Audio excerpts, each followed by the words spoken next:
Hello दोस्तों, सीमा लोगी channel में फिर से स्वागत करती हूँ आज के इस वीडियो में। तो आज के इस वीडियो में हम आप लोगों के साथ शेयर करेंगे एक देवता के गीत जो साज के समय शादी विवाह में हमारे यहाँ शाम के समय गीत गाया जाता है। सजा गीत जो देवता के गीत गाया जाता है, अपने घर के देवता के। तो हम शुरू करते हैं इस गीत को। यदि पसंद आए तो लाइक सब्सक्राइब शेयर कीजिएगा, और यदि पसंद आए तो सपोर्ट जरूर कीजिएगा आप लोग। तो हम शुरू करते हैं।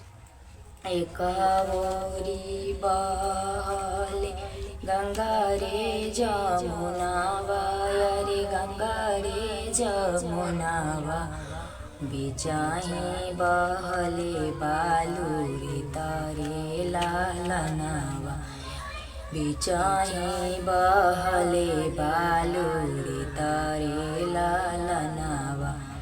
ओही बालू रे तावा में सुतलन बनिया देव, सुतलन बनिया देव, सोई रहलन मीरा बिसरे लालनावा, रे सोई रहेलन मीरा बिसरे लालनावा।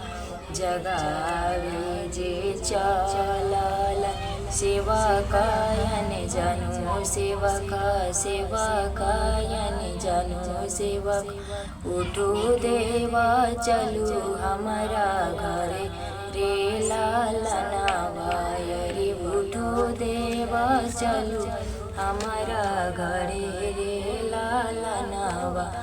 कैसे में उठो सेवका चलू तोहरा घरवा, रे चलू तोहरा घर, तोहरी तिरियवा कोला बोड़न रे लालनावा, रे तोहर तिरियवा कोला बोड़न रे लालनावा।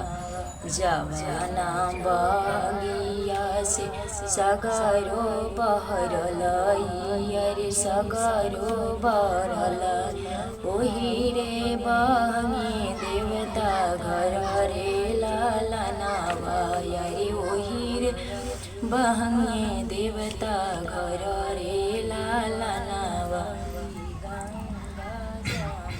जवाना पोतनावा से सगरोली पलाई, रे सगरोली पलाई, ओही रे पोतने देवता घर रे लालनावा, रे ओही पोतने देवता घर रे लालनावा। रोए लगलन का रोवालन अंजनो, सेवा खा धुनालन का परवा, रे धुनालन का परा, बोला चूका करू रउआ मफरे लालनावा, रे बोला चूका करू रउआ मफरे लालनावा, रे चलू चलू देवा घर रे लालनावा।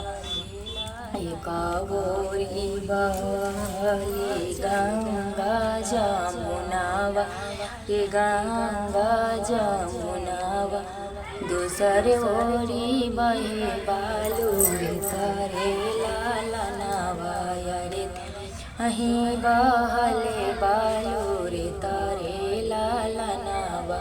ओही बालू रे तावा पर सुतलन गोरया देवा, सुतलन हनुमना दे, सोई रहेलन नीरा बिसरे लालनावा, रे सोई रहेलन नीरा बिसरे लालनावा।